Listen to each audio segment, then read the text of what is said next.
Ryback Show starts now. Welcome to the Ryback Show. I am your host, the big guy, Ryback. Happy 4th of July. Happy Independence Day, ladies and gentlemen.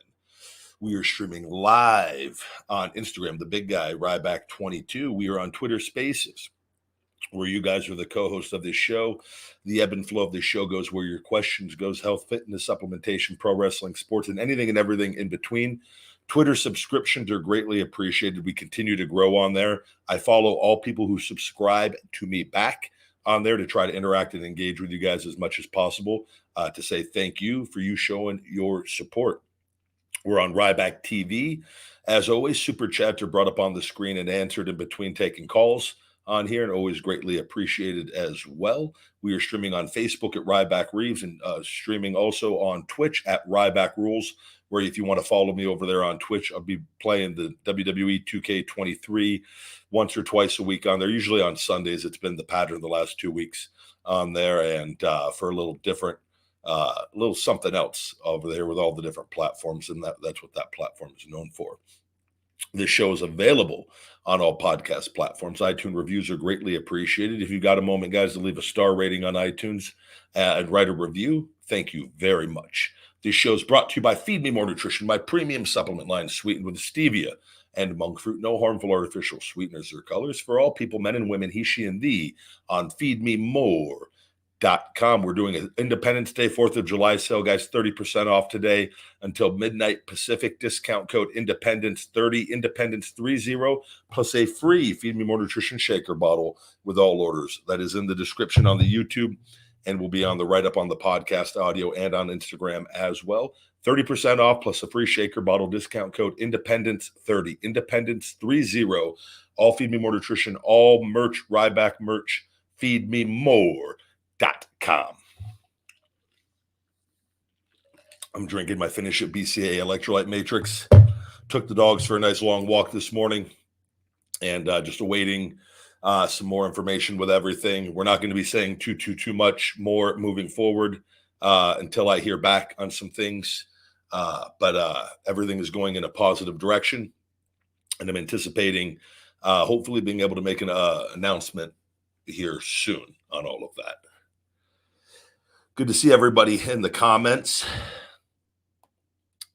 Steven says 33 today, Ryback. Happy 4th. And can I get a shout out? Happy birthday, buddy. Happy 33rd birthday. Good to see all of you. Hello, hello. Take a look at the chat real quick before we start taking some calls. Back in the weight room. Great session yesterday. Got again today, rehab. Big rehab session. A lot of wet cupping last night.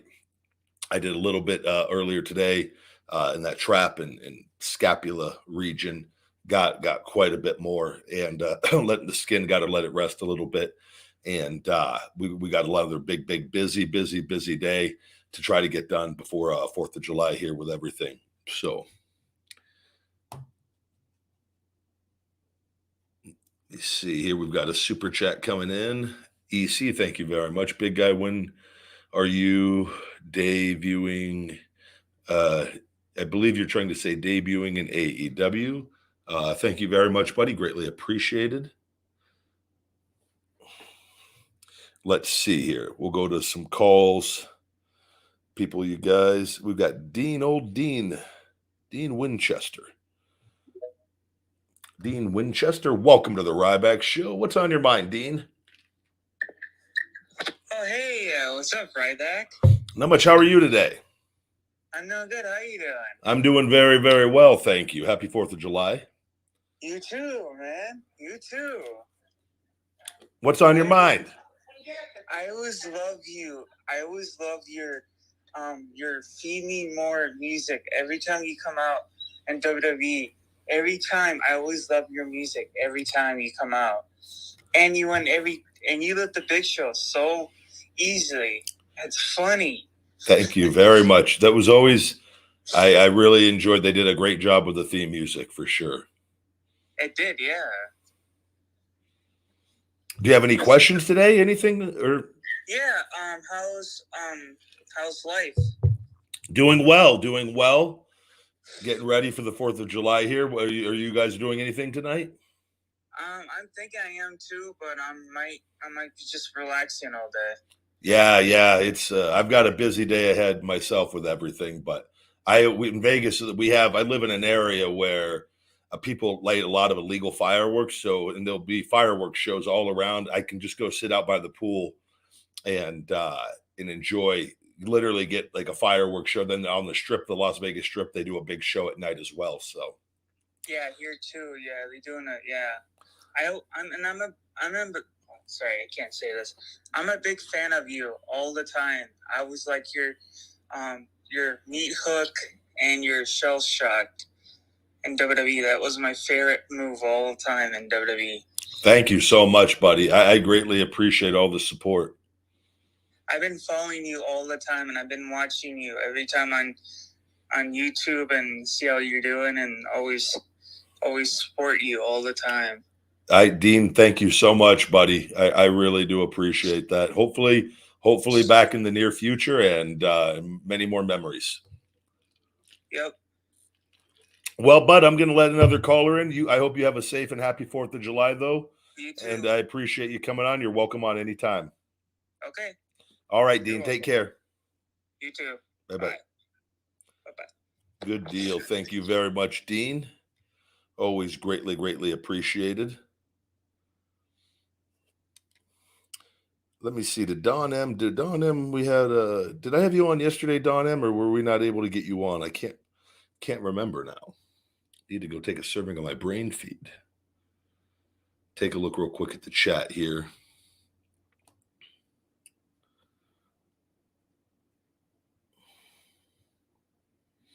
This is a good question in the chat. Retro Dude asks, yo, Ryback, can I ask a question this early?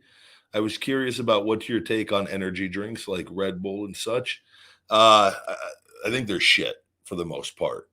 So one, you're either getting a ton of sugar with the regular version, which if you ever hear me talk, I don't drink your calories more often than that. There's just nothing beneficial.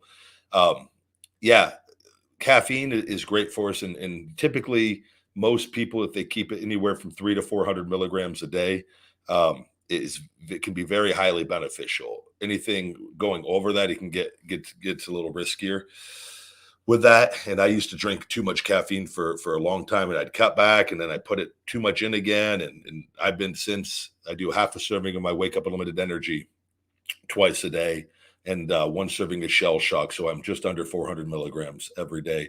Feel way better on that. Everything is it's just better to keep it at a certain range on that. But with those, and they have the bigger drinks as well that you don't, one, you're going to get too much sugar drinking the regular ones, right? And typically they have artificial colors in them. And then the diet ones have the artificial sweeteners and colors, which those are absolute shit and no good for us. All the Bang energy drinks, the Monster, and I'll be the first to say it, they taste amazing. And I used to drink them here and there when I was younger. And I used to drink the regular ones before the gym when it first came out, before they even made the diet, the sugar-free ones. I think when Red Bull, I would drink those when I was younger, but I would drink them right before the gym with that, and didn't know any better on it. And then again, but two, if you are going to have them, it is probably better to do it before physical activity or something like that, where at least you're going to burn that off. But still, it's just better. There's so many better options out there. That's why we have the Wake Up Unlimited Energy. And I'm not going to tell you to go buy that over. I just think that there's better versions of the stuff where you can, with the stevia, and you're not getting the artificial colors or sweeteners. But all those companies, they only exist to make money. They don't exist to make your life better. Okay. And it's capitalism for bad, straight up. And that's all that it is with it. And they put the things, and they have the addictive chemicals and sweeteners and colors in there. And it's something hey, if you drink one once in a blue moon, is it the end of the world? Probably not. You drink them consistently, regularly, you're going to probably run into problems at some point or time. The stuff isn't good for us, and research shows that. And it's just, I'm not a big fan of them.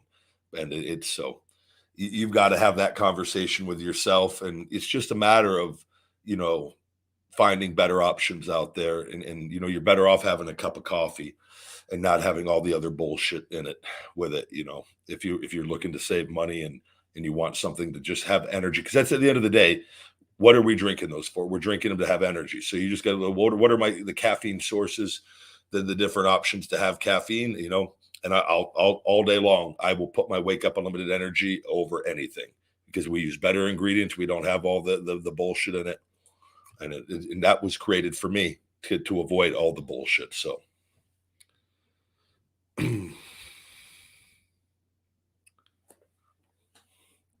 Hello. Good to see all of you guys. We've got Jake from State Farm back. Bring Jake onto the Ryback show. Jake, happy 4th. Hey, happy 4th, Ryback. I mean, I'm in Canada too, so I don't celebrate it, but I hope all the Americans that are watching are having a good day today. Good day. No. What day is Canada? What day is Canada Day? July 1st. So you just well, happy belated Canada Day. Thank you.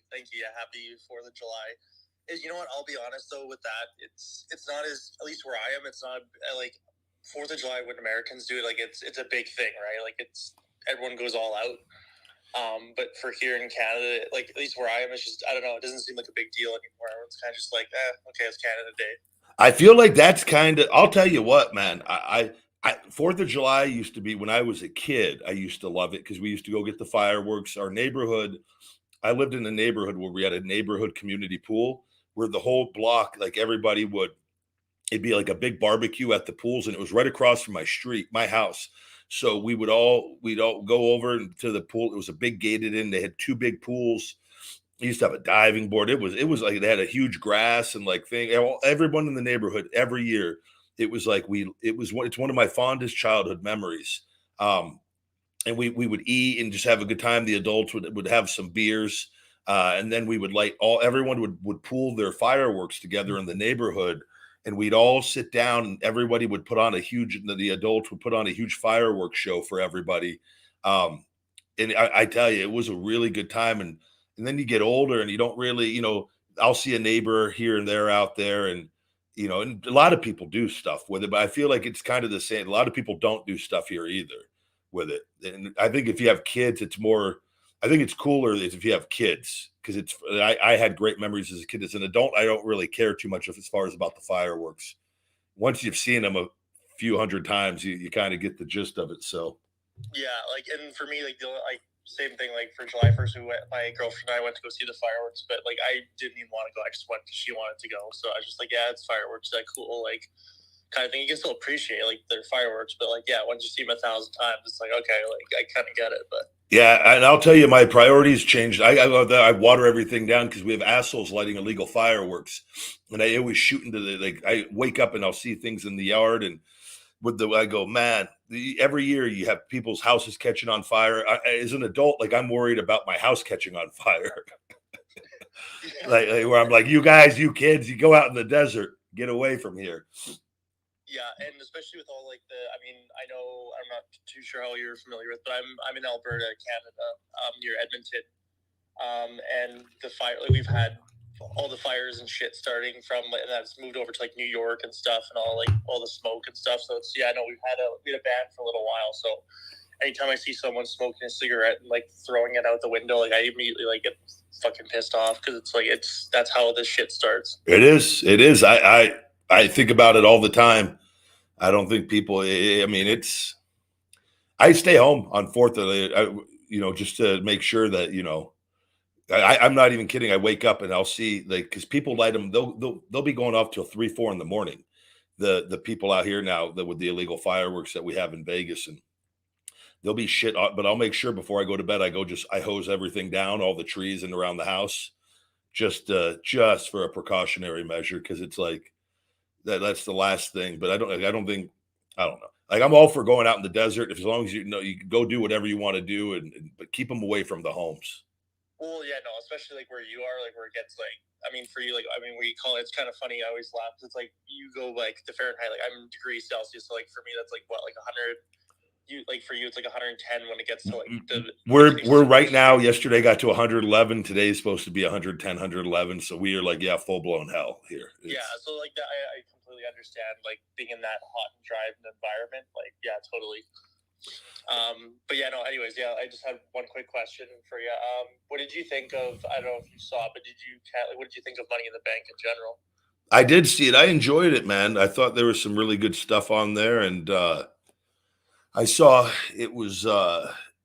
I saw a good amount of it. I did not watch every little thing. Because I walked away but I had it on in my office in here where I do the show, and I kept it on my phone. And I really enjoyed the main event with the Bloodline. I saw Cena with the crowd, and I thought that was a really good promo segment they did. And then the money in the men's Money in the Bank match, and I saw a bit of Cody and Dominic as well. I thought too the LA Knight, it was really cool seeing his the reception to him out there with everything. Just overall, I enjoyed it. I thought their production is second to none on all that. Yeah, no, for sure. And I was telling you, like, for the pop that LA Knight was getting on SmackDown the night before, and like during the whole event, it's just a shame. I'm all happy for Damien because, like, obviously, like, he's a good wrestler. And he's had a great year. Yeah. Yeah, I still would have loved to see LA Knight win, just to hear the pop and the reaction of the crowd. But I'm just hoping they're not. Obviously, I don't think they're giving up on him by any means. But it would have been nice to see him win. Yeah, we talked about that yesterday on here, and it's there. And my thing is with WWE, you're better off. You got to be very careful how you book someone like this. You're better off putting him in things where you can let him get victories. Also, at times, you can't keep having him lose too much. It's fine. It's not how he was booked on that was completely fine so far, and that momentum continues to grow. It's just a matter of if they're going to capitalize on it at some point in time, while it's still, because this is the thing that they miss out on. There's this organic rise where the crowd, and like if he doesn't win, like they're going to get louder and get louder. There's going to come a point where they're going to give up. It happens. Yeah. It could take, it can go on for quite a long time actually with it. And I've lived this but it depends how they book him. And I told the guy caller in yesterday, if they randomly start taking away things in his catchphrases and then like certain things that are over, and his music gets changed to something that's not as catchy, and he's then just in the ring without an entrance at some point, then that it's just going to be a full blown they're going to completely squash it. There they have with it. But if they continue to invest time in him and he's involved in angles, and you know what I mean? Like you can kind of feel it. And, but I could just tell you with what I know there with everything and how they are with things, they don't want to push people that get organically over because they know they can't control it. So they like to push the people that they pick ahead of time that they know aren't going to get too over.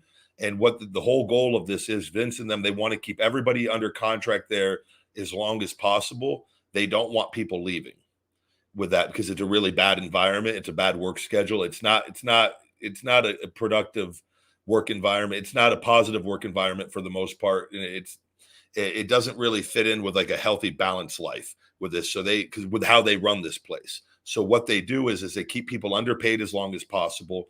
And they don't let people get as over as they could get because they don't have to let them necessarily. And they want everyone to want to be there 10 years and not 3, 4, or 5. Does that make sense? Yeah, no, absolutely. And another thing too, like a point with that is the piping in. Like, I mean, I think they've stopped now. Obviously, they let the London crowd do its thing with LA Knight, but before, when he was just starting to get over, like right around like that March kind of area, like they were still piping in crowd boos to try and like stop it because I think I don't know. Again, like I'm not sure what they were thinking, but they were probably just like, "Oh, he's trying to get over, but he's supposed to be this heel and stuff." But I think hopefully that's a good sign that they're stopping, like to stop doing that, because it's like I personally, I'd rather just let the crowd make noise than just let naturally happen. But Vince has been known to do that. He did that actually to Wade Barrett with Bad News. Barrett was getting over when he was delivering the bad news, and Vince actually got mad that people were starting to cheer for him, and he literally stripped him of the entire gimmick. Yeah, this is and this Wade has talked about this. So so Vince can be very bipolar on, like, if he thinks that a talent isn't going out and actually being a heel and doing their job, and he thinks that they're trying to get over it in a babyface way, he will fucking destroy them, because it's like, he go, oh, that's not what I want. So this is, I've got my eyes on this, because people, it's very fascinating, the whole thing, how it goes with it. But I can tell you the two things that they have, Cody and LA Knight, their stories can be drastically different a year from now, for good, for better, or for far worse. And it is, and I know the way that they operate, and if it is not in writing, they will always get the last laugh. So, but I'm pulling for him, because he's clearly he's getting people talking about him. I follow him. We follow each other on social. I think I met him prior. I've heard that he sounds like The Rock.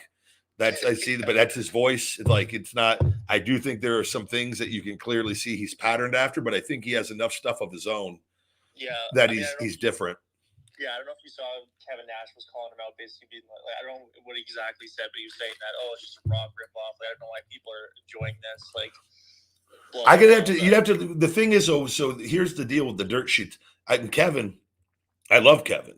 I think Kevin, if we go watch the show, and I haven't seen it either, I'm willing to bet he probably talked about multiple things with him, and I have a feeling they probably just took a snippet of what he said, and it just ran with that to get headlines. Yeah, that could be. But this is the problem, the day and age. I'd have to go. He could have very well said just what I said, where you go, hey, he sounds like The Rock, or he has some mannerisms that are like him, but he has enough of his own things, and he very well could have said that. So that I would have to go. And this is just the problem of the day and age we live in, where people just, and then they start shitting on Kevin or whatever. And it's like, but I do think he has to be, like he does like a version of kind of like the people's elbow, right? Or not where he does he do a running elbow? Well, he does, like, I don't know if you remember, like, Big Cass used to do like an Empire elbow or something like that. It's pretty much the exact same thing. Okay. But I would, if I were him, I would just make sure to steer clear of anything where you're going to get that. I think he's different enough with everything that he does. He has his own catchphrases, and I think, it's just, you got to be careful, because people, once they start latching onto that, it could be, but time, the only thing that you can do is just time. And time will differentiate how he's different from all of that. So yeah, I like him though. Sure. I think he's clearly getting over. So it's like there's something there with all of it. It's just a matter now of if they're gonna strike while the iron's hot, or they're gonna let it cool off and let him, and then they start pushing him once he gets kind of back. They cool him off, and then they start pushing him, but it's not quite the same. They've done that, and that goes into the formula that I gave you. They'll do that so that a guy then can't get as over as he would have gotten, and they can kind of control him a little better. They did it with Braun Strowman, if you remember, too. Remember he was red hot? Yeah. Oh, yeah. And they didn't capitalize on it. They cooled him off, and then they put the championship on him later. And it was never the same. And no, it wasn't. And that's, you got to think, too, right? That was without the crowd, too, right? Like, even before, like, when he was bad, like Roman, right? Clearly, like, he was portrayed as the heel, but when Roman was hated, he was just beating up Roman Reigns all the time, and everyone, like, loved it. Like, that backstage attack where he beat him up for like 6 minutes straight or whatever. It was, like, the crowd went like ballistic for it. So yeah, no, it's interesting. I just hope it doesn't take that long. Like, I hope at least LA Knight wins. I mean, rumors are rumors, whatever. But I know he's rumored to try and maybe go after Theory for the U.S. title. So at SummerSlam, so we'll see. That would be good. That would be a good way to keep building him, and that would be, give him a nice title reign with that, and see if he can continue to get over. But they're doing it like a guy like Gunther, who's done fantastic, though. But Gunther wasn't getting the reactions that LA Knight was when he first became IC champion, and still isn't with it. And they've given him, but he's been booked. And he's gotten more and more of it because they like him, but they've chosen him to play this role in a certain way. Whereas if you put that kind of energy into a guy like LA Knight, it could be massive. But I'm going to tell you what we need to happen. We need more guys in WWE to jump ship to AEW, and we need AEW to start getting more guys more popular than WWE. What that will then force is that will force WWE, much like the Attitude Era. The reason why Rock and Austin and those guys, they had free reign to essentially get as over as possible. And this is known, Vince and them, when they had those Monday Night Wars, they had the meeting, guys, go get over. Whoever gets over is going to get pushed. Like, go get over. and they quit limiting people and they let guys go out and get over. And what it created was the best era in professional wrestling because people weren't being restricted. Since then, and WCW folded and Vince bought him, then Vince has ultimate control, and now he doesn't want that. And that's the problem in wrestling, which AEW doesn't have that problem. They just don't necessarily have anyone yet that's done that on the grand, like as far as really, really go get massively over, even though they've had guys do really, really well. We need that where just like guys to get really, really over and to kind of change the game where we put the power back in the wrestlers' hands and out of the promoters with that, because the only people that hurts are the wrestlers and the fans, in my opinion. No, I agree 100% too. And I think you're, like you said, like with AEW getting, hopefully gets more and more popular, right? And it generates competition. Like, yeah. I think will be a good thing for WWE. But yeah, anyways, I appreciate your time. I hope the whole Chase shit gets resolved too, because I admire your perseverance and resilience with that. Because I mean, for a lot of people, like no one would understand going through that, like being like a celebrity like you are. I mean, not a celebrity, but you know what I mean. Like, yeah, I know. Yeah, a public figure, whatever people know. Yeah, public figure, whatever you call it. But I admire that. I'll take celebrity though if you want to say that. I'm not going to go against. Sure. Yeah. No, but I know it. Yeah, no, it's been it's bullshit, and I can't say too much, but it's going to come to an end soon. So. Yeah, no, I can't. I'll be fan for fantastic with that. So, no, I appreciate your time. I appreciate the good conversation. I feel like you can talk with literally anybody in the world, to be honest, and just have a good conversation if people aren't awkward. So, no, I appreciate it, and I hope you have a good 4th of July and the whole Chase thing gets resolved. Awesome. No, likewise, Jake, and you're welcome on anytime, and appreciate you calling in. Okay, thanks, Ryback. Have a good one, buddy. You too, buddy. Take care. Awesome. Thank you very much, Jake. Jake from State Farm.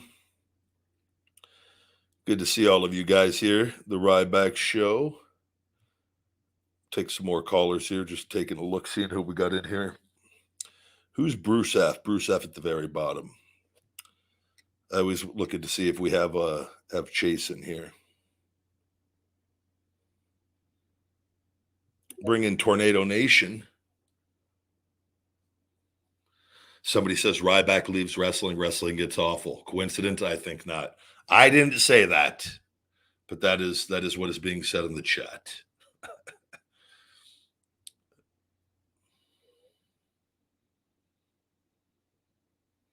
Somebody says LA will get his push. I figured they needed to push Damian ever since the Bad Bunny match. And of course, they need to break up the Judgment Day like the Bloodline.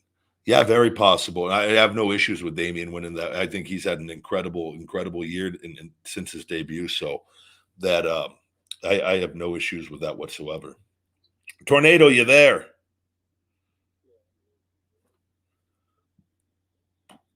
No Tornado. Let's go ahead and we might have a sound or a Wi-Fi issue. We'll bring back in Nancy because Nancy had to leave yesterday. Nancy Pabrowski. I love the profile image. Nancy is not Nancy. Nancy is a guy, but Nancy is under. Yeah. What's going on? Hey, dude. Hey, sorry about yesterday. I requested to get on the call at work without, the expectation of actually getting on. So that's why I dipped out early because a couple customers came in. No worries, brother. I'm just 1 second. I will. The people in the Ryback TV on the chat, if you want to be a part of this show on Twitter at Ryback, you just join it go to my profile. You'll see my Twitter Spaces live.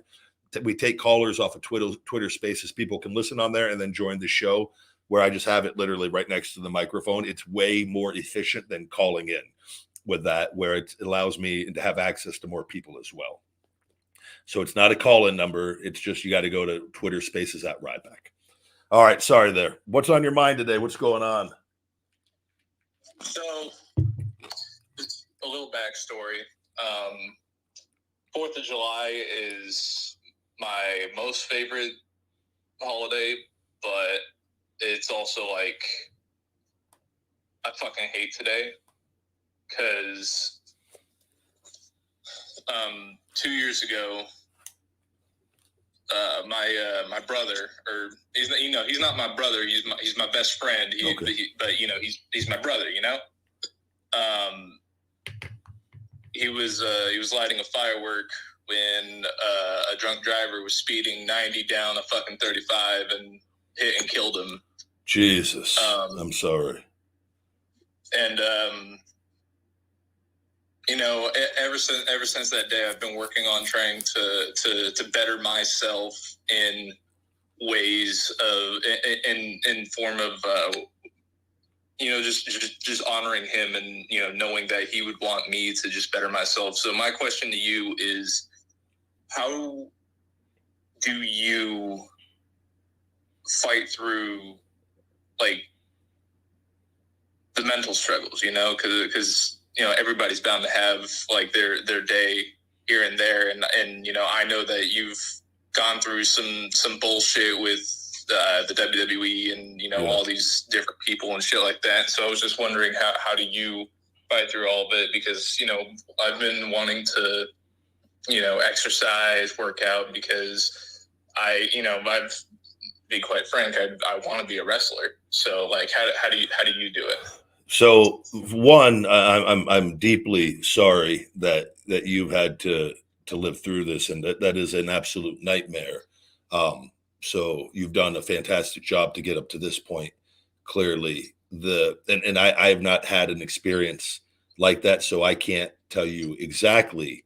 I can only tell you how I've dealt with negative experiences, and maybe that can help you in some way, shape, or form.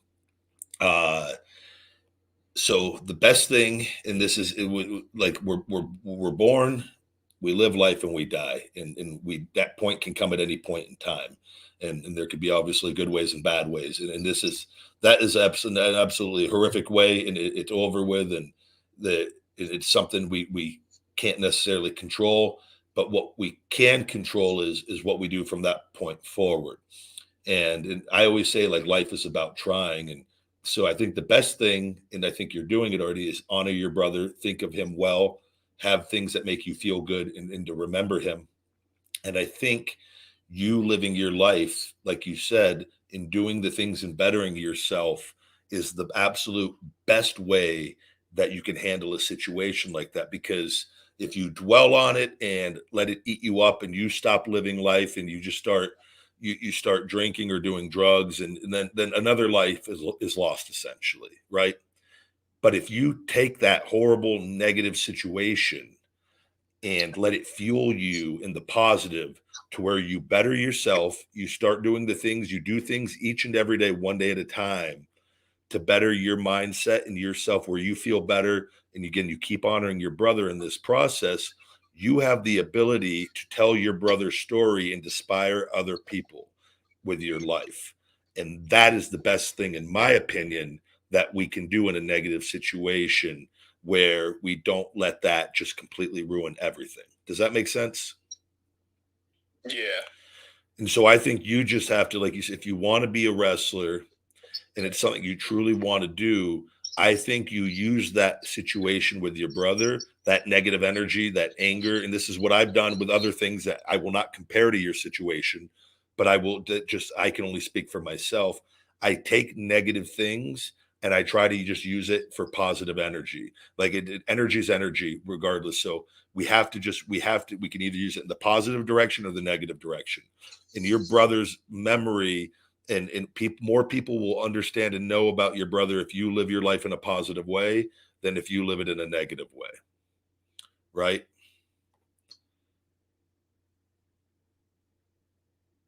Are you there? Yeah, I'm there. I'm sorry, it keeps on cutting out. Oh, it's all right, buddy. I just think, though, you just got to ask yourself what you want to do exactly, and then one day at a time you start doing it. And anytime you remember your brother in a positive light with everything, and choose to try to live life in a loving way, and each one day at a time, and to try to raise awareness about the situation in a positive way with others, where maybe it can help prevent a situation similar. That's all I can say from not ever experiencing that, but having negative things happen, is that would be my approach. And that's how I've kind of done things, you know, with everything, my stuff with WWE. And I very easily could have just given up and just said that they win. And that instead I've used it to push myself even harder. And so that I can raise awareness on this stuff. And hopefully my situation never happens to anybody else ever again with that, rather than let the negative overwhelm me and just destroy my life and not do anything with it. So. Thank you. You're very welcome. But how old are you? 20. So you're very young, man. I think, but you the time to act is now. And where are you at? Where do you live in? Unfortunately, California.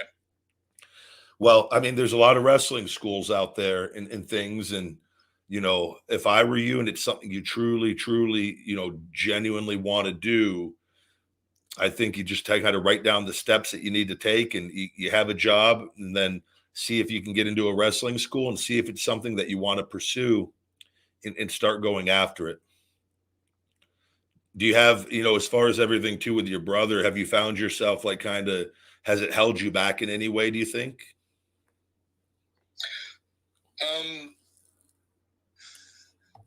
Honestly, no, but a majority of the time it actually pushes me forward, because I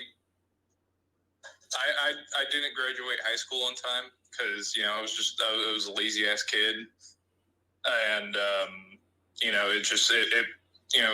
him with that entire situation pushed me to going and graduating, and then getting my license, and then getting a better job, and it pushed me to all of that. Like you said, I used it as fuel to keep running.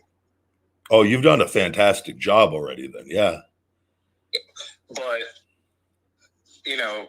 around this time of year, this happened last year and this happened this year, I've been getting home from work, and I go lay down, and I've been breaking down, into tears, and yeah. It's just been, because it's still fresh, like I can still remember like everything that happened that day, because literally him and I, we went to we went to a party with each other.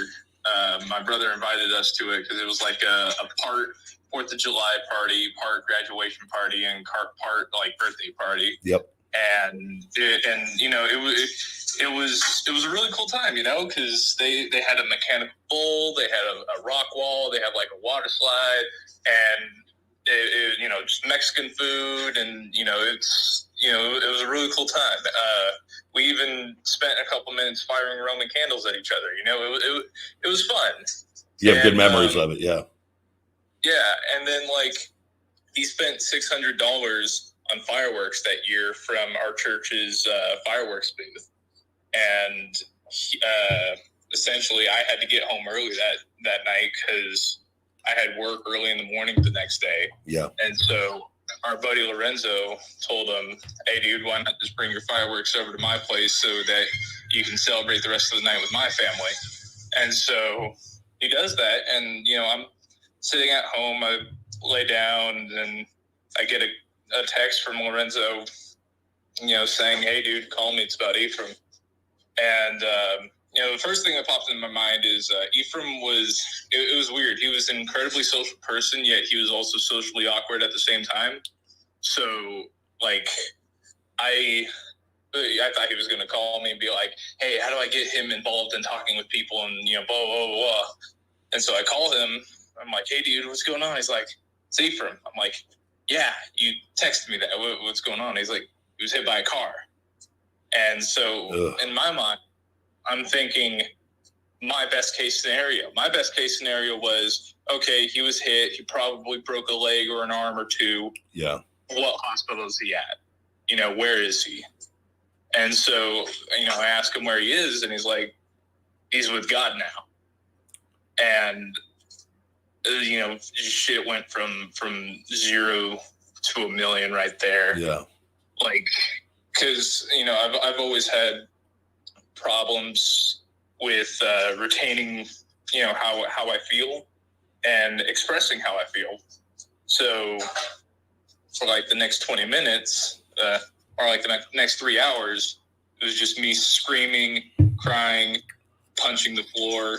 Like it was bad. I even broke one of my fucking knuckles on my right hand from doing that.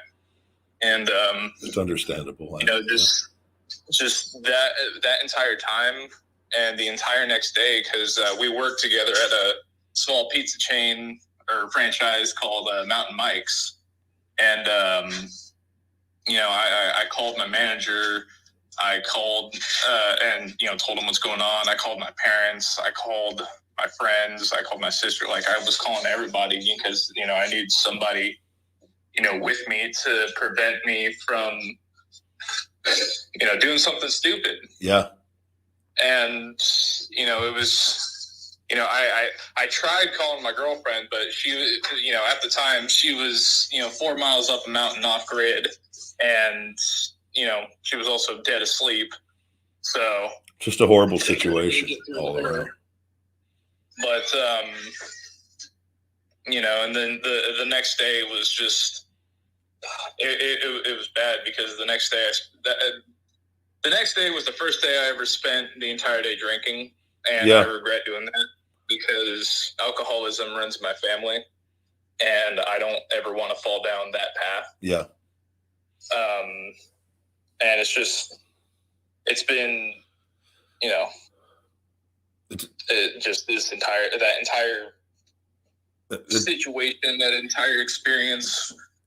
Traumatic. I wouldn't recommend it. So no, that's a nightmare and a traumatic experience that I think we all would not want to have happen to us. So that's the fact, though, that you've handled it this well and to this point and at such a young age, it speaks volumes to yourself. So you should be very proud of yourself for how you've handled it, because I could tell you firsthand, there's not many people would be able to do that. So especially at your very young age. So I think you just got to continue. I think it's more than fine how you do this and sleeping through the day, or, you know, there's nothing wrong with that. And especially with how early this is very, very fresh with all of that. And, you know, I also don't think you have to handle this in what you know yourself better than anyone. And if you think that that's the best way, I think that there's nothing wrong with it, because you're not doing anything bad. You're just simply just trying to get this period to kind of pass, you know. But I don't think there's ever anything wrong with having good people around you either. You know, it's so if you have anyone in your family or whatnot, and you can, and again, this is just talking out loud with things, you know, and it is very early still, but, you know, who's to say that you guys can't get together and make this Independence Day, you know, about honoring him and sharing good memories and laughs, and trying to take the negative of the day into where the day becomes a positive for him. You know what I mean? Yeah. I'm not the one handling it. It's not me. So, but I'm just speaking out loud, and you might go, no, I don't think that's a good idea. And I wanted to argue with you on that, but I just think that. So that's actually what we did last year. Good. And that's what I'm going to try and do on my own this year. So like last year, we have a 4th of July block party at our church on the 2nd. And, you know, we have our tiny fireworks show, and the finale fireworks called the Outlaw. That was actually the one that he was going out to light when he got hit. So last year that we used that as our finale, and we also made that one as a tribute to him. And this year I think is just going to be, because I moved from the Valley up to Northern California. Okay. So this year I'm just, you know, going to be kind of just, you know, in my own head about, you know, honoring him, and, you know, just remembering all the happy times we had. I think honestly, I think that's the best thing you could do. And even if it's just you, or if you have, and you just do something to honor him and on your own, and just have a moment with you guys, or if you've got a friend or two or somebody that can, you know, hang around, and I don't think that's a horrible little idea to keep that going on that. And you know, it's I think you've handled it exceptionally well with thus far, and you're going to break down and cry. All those things are like those are all normal, very normal human emotions. And that help heal over time. So I just think this clearly this time of the year is probably really difficult, and it probably will be for the foreseeable future on that. But I think you're doing all the right things. Yeah. Anyways, thank you, Ryback, for letting me come on here and spew my entire situation. What was your brother's name? Ephraim. Well, yeah. I'll be thinking of him too, buddy, for tonight. And how old was he? He turned. He was 20 at the time. He was turning 21 that year. Okay. Well, I think everybody listening will all try to remember him and for you. And I appreciate you coming on. And you're welcome on any time. And that's why I do this. And it's good to talk to you. And I appreciate you sharing all that. You didn't have to, and I appreciate it. Thank you. All right, buddy. You have a good one, and have a happy 4th. Happy 4th. Thank you very much. And very, very sorry for the loss of Ephraim. A horrible situation, but it's all we could do is like, I just try to take negatives and turn them into positive. But stuff like that we are dealing. There's levels to this, and that's about that's extremely traumatic experience. So you've done very well thus far with how you've handled it.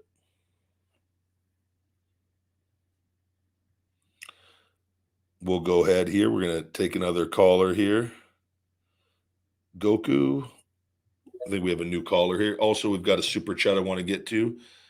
Ghoul says, hi, Ryback. What's going on with the Goldberg match? Nothing as of right now. Everything is on the attention of until we get the Chase situation handled with all of that. Hello. Welcome to the Ryback Show. Hey, what's up, man? Not much. How you doing today? My guy, I'm feeling good, bro. I'm feeling blessed, man. Happy 4th to everybody, man. Thank you very much, buddy. Likewise. I'm actually just leaving the gym. I just want to let you know, bro. Listen, man. Ryback, man. You know, I know a lot of people tell you this. You know, people gonna tell that to celebrities or whatever, but I'm not like that. I'm a real right dude, man. From the heart, man. I really respect you, and I really wish you the best in life. And I hope to see you back in the ring, man. Thank you very much. I'm doing my best. I think we're very close. For so long, man. Skip Sheffield, Ryan Reeves are like huge fan. You know I'm always on your page, bro. You know I'm always on it. No, thank you, man. I tell you, I've been blessed to have great fans with that, and I appreciate you guys so much with everything. We're gonna get there. It's where we're at now. The fact that we're at this point is absolutely it's unbelievable now with how long everything is taken, and the fact I've got my health, and we just got to finish it. So we're right around the corner. Well, man, you know you was made for this. I'm gonna say this one last thing, man. You know you was made for this type of stuff, and always remember in the back of your mind that God makes his toughest challenges for his toughest soldiers, and their strongest soldiers. So you know what I mean? Absolutely. I'm pretty sure you're gonna handle it, man. I feel like everything has its purpose, everything has a reason, and the trials and tribulations you had to face these past couple of years, man, it was destined for you to be in this way. You know what I mean? Thank you, brother. No, I agree, and it's allowed me to prove my mindset and not give in. And I think it's gonna. No matter, I've enjoyed the journey and the process, and a lot of great things have come from it. So I'm with you. Word. Can't wait to see you back, bro. All right, brother. Have a happy 4th and be safe. All right. You too, man. All right, take care. Awesome. I appreciate it, brother. Thank you very much. Great listeners, you guys. We've got a new caller here, Brandon. Being Brandon on. Appreciate all the good chats in there. Everybody in the chat room on Ryback TV. What's going on? Oh, wait. Hello? Hey, what's up? How are you? Yo, what's up, Ryback? I can't actually believe I'm talking to you right now, man. That's crazy. Thank you, buddy. Yeah, that's I've wanted to do this format of this show for years, and finally with Twitter Spaces, I never wanted to do a call-in number because that's just so. I just didn't. I was like, how am I going to make this work? And finally, this works. So I'm like, we're on track with how I envisioned the show being years ago. So. Yeah, man, it's awesome. I have a question for you. If you would like to answer it, if not, that's okay. All right, shoot your shot. Let's see. If you were to return to WWE, who would you like to face? And if you were to come to AEW, who would you like to face? So the AEW one, I get that. I've been asked that quite a bit here with everything. If we can't get this Goldberg match to come to fruition, Wardlow and Ricky Starks are the two probably top names on the top of my list for AEW. Then if we're just say we're just hypothetically speaking, say there were no issues with WWE and it was I'm cleared and ready to go and it can work with anybody. I think the most fitting storyline is with Roman, and I think there's also one with Cody as well. There's a very good story with there. Just off the top of my head, I haven't given too much more thought. I'd have to look at a few other things with that, but I think with the people that they have there, that would be very, very fitting. I also think you could even do something with Gunther with that, and me being IC champion and being away. That was kind of the last title that I held when I was there. That you could also do something and revisit that. But I would say that there's a huge story with the way things have worked out with something that, and there's also a story in place with me versus the company if we ever wanted to ever explore that. But that I could tell you that's never going to happen. But we're just saying if we're just online fantasy booking, that would be the route. That's cool.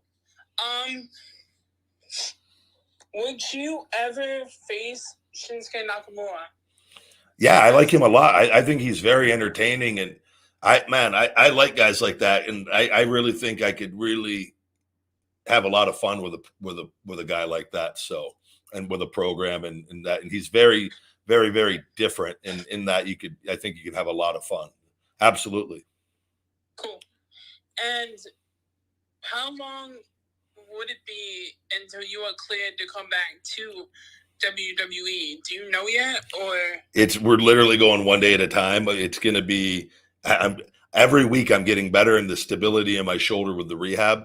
The rehab is like last month was really important to see the progress that was going to be made, and it's been a lot. So I'm going to know a lot more as we get kind of into the middle of July and start getting into the end of July. I'm going to see where I'm at. I could tell you I'm looking and I'm getting things for like independent promotions where I'm responding to some of them and for just to maybe set up a few dates just to have nothing crazy, but just in case. And then but I'm anticipating, I've said it, I really think at the end of July, early August, I really have my eyes on for this. I don't see it being, I don't see how with what we're doing and where it's at, I don't see it being much further than August getting cleared.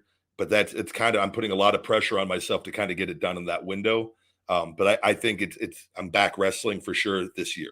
So with that, yeah, it's kind of just, it's with everything's that wet cupping stuff I'm doing and getting my tissue. That was the missing link, and I'm good, and like I feel very, very good. We just got to get one little thing to happen, and I know it's going to happen. But like I said, it's literally every day, morning to night. Every day we're making progress on this, and I feel good. And my strength is very good on the rehab, which that was always the issue. I was not able to gain strength on my atrophied muscles from the rehab, that is no longer the case. And I don't even need to be 100%. As long as my shoulder is strong and stable, we're good. So it's happening. It's just it's very soon. It's good to hear. And do you think Vince McMahon would allow you to come back to WWE with all the beef that happened and everything? I can tell you, I wouldn't allow myself to go back to WWE. I think there's too much that's gone on. They are aware of. Like, we're talking about stuff with real life. This is so far past wrestling, and I know not everyone can understand that. I don't, and I know you guys. Like I'm being very honest. It would take so much, and everything would have to be in writing. I don't foresee myself ever being in WWE ever again, and I don't want to ever think about them. Once I'm cleared, my goal is I want to go, and I just want to focus on making wrestling better and moving forward. And whatever's going to happen with them is going to happen with them. I don't think you guys can fully understand. Like, I'm not making up anything that's gone on. Like, it's a very serious issue. It's a very personal issue. And when I walked out of that environment, I walked out for the rest of my life. And I knew the decision I was making with it. And I've gotten my health back and done all this. I know a lot of you guys love the logo and the brand. It's the people that are the wrestlers that you should be loyal to, though, with it. And I'm not saying you're not per se, but it's just there's a lot of bad that needs to be addressed. And I took a stand on it. And unfortunately, not everybody's going to take a stand because they want to be involved and make money. And this is why I learned how to make money in other things. Like, I'm going to be back in wrestling, and it doesn't need to be back there. And I truly believe I'm going to be more popular, and I'm going to be able to do more good away from WWE than I would be there. Does that make sense? Yes. And I just think it's going to be please just be patient. And I really believe everything's going to work out for the best. And I don't want to have to sit there and talk bad about WWE. Like, I want this situation over, but what they have done is they've latched on. They are trying to make sure that they make my life as difficult as possible with this. And I'm not going back. I can't make it. And I've reached out, and they know with everything. I go, if we want to have final words and say our piece to each other, because I'm moving on with this, and they have chosen to act the way that they're acting. So I don't get your hopes up on anything, but I will be back in wrestling, and I think things will be better than ever, but just not there. Geez, the way you talk about it, it sounds like you signed a blood contract. It's not much less than that. It's not something I care to ever go back to ever again with how they've done and what they've done. So, but everything happens for a reason, and we're going to be just fine. So, yeah. Have you looked into other promotions or like wrestling companies or anything yet? Yeah, they got to get cleared. And I know people in all the promotions, and I will save the private conversations for the private conversations with that. But I've got to get cleared. You can't do anything till you're cleared with that. Yeah. You can't go call Tony Khan. Hey, I would like to come and like to work. Great. When can you do any? Oh, I'm not cleared yet. Right. So you got to be cleared, and you got to be ready to compete. They got to know that you're healthy and strong, and their investment is able to go. And then once I'm cleared, those conversations will be approached and hopefully take place. And then I will know the exact route that I'm going to take. But I've told you guys, if for whatever reason that I'm not able to go back to TV, I'm not going to. I will go do my independent bookings, and I will book myself in very fun, great, entertaining scenarios and put the matches on Ryback TV and continue to live the life that I'm doing. So until everything, and then if something opens up, then something opens up. I'm not really like, I don't care about being on TV necessarily or anything like that. I do think it's beneficial for some of the goals that I have, but I'm very content with what I have in life and what I'm doing. So. Okay.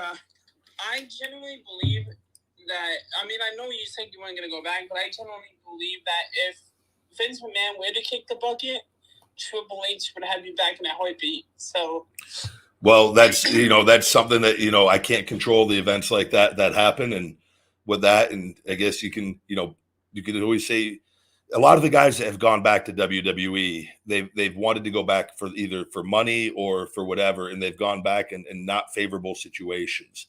I'm telling you guys, I don't care if I have to lose everything. I'm not going back there.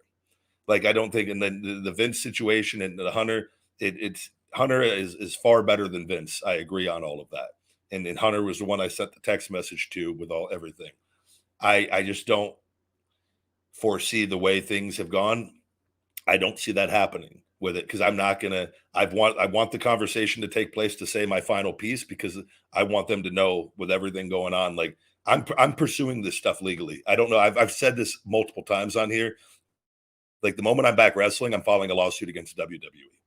I don't know how else to tell you guys. Like, this isn't.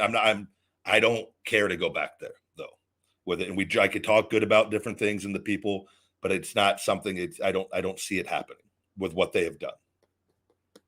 Okay. All right. And if anyone other than Vince and Hunter would have a genuine conversation about a return, would you listen? Not necessarily go back, but just listen to the individual.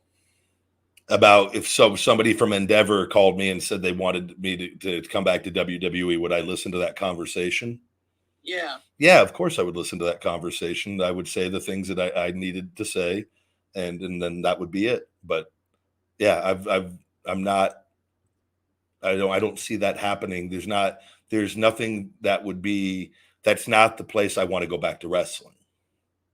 I don't think, like, there's like, let me ask you, if you had a company that suppressed all your social media, that wouldn't care if you killed yourself or did anything, that put out lies on you for years and tried to turn everybody against you, why? I'm just going to be very blunt with you, Brandon. Why the fuck would I want to go back there?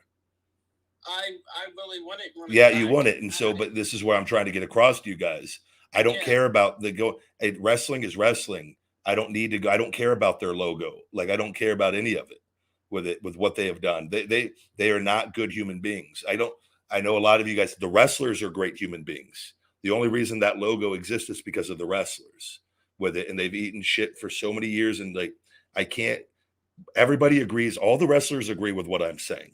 None of them have the balls to come up and agree, though, because they don't want to get blackballed. They don't want to lose their job. They have families. I just had personal things where I just said, this isn't fucking right. These people are not good people. I'm done. I'm not dealing with it. And I've spoken up for the industry time and time again. We need more people doing it with it. But it's a lonely road on that end. But I can't stress to you, I'm not going back in that environment. I don't care if I just said, you know what, I'm never going to wrestle again.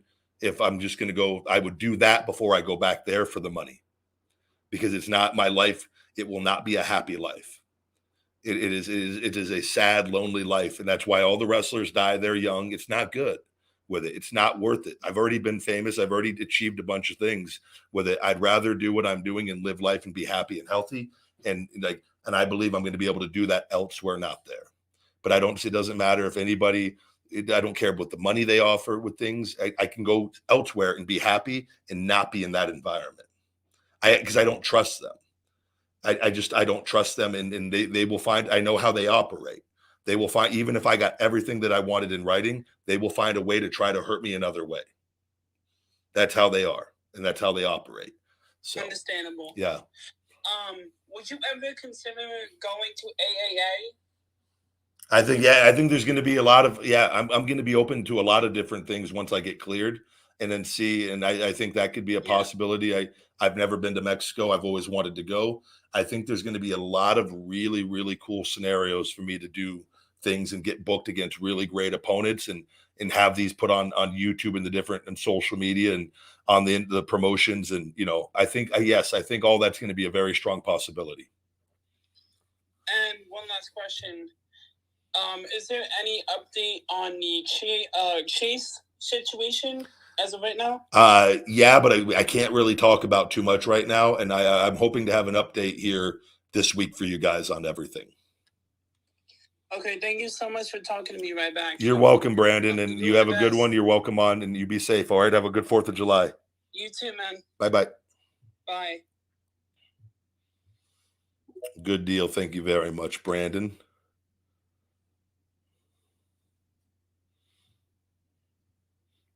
Megan, good to see you. Ryback Show regular.